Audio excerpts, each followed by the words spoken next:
And right now, Utah families are getting their kids ready for back to school. But for some, it's harder than others. That's why one local group is now collecting school supplies to help lighten the load for single parents in need. ABC4's Kayla Baggerly spoke with some of those parents to see why this is a huge relief ahead of the new school year. The Single Parent Project says the cost of going back to school can be especially hard on families with one income. That's why they're asking for donations of backpacks like these and other school supplies. I live paycheck to paycheck.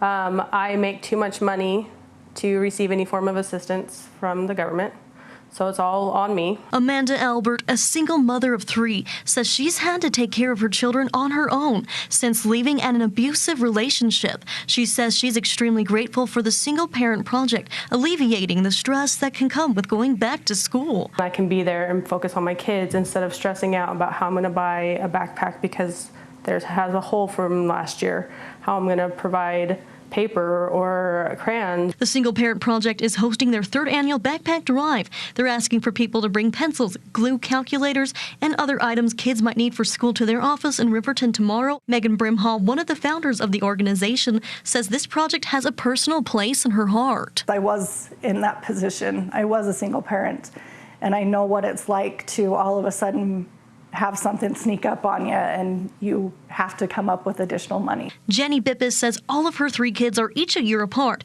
in high school and involved in sports, which can be quite costly, and that the Single Parent Project has made a huge difference in her life. I think that all of us collectively would love to just be able to do what it is, or raise the kids the way that we want to raise them, or do the things for them that we want to do. And I think living on a single income sometimes makes that impossible. So yeah, to have something like this available is just absolutely amazing. Not only do they help with expenses, but she says they help create a much needed network of support.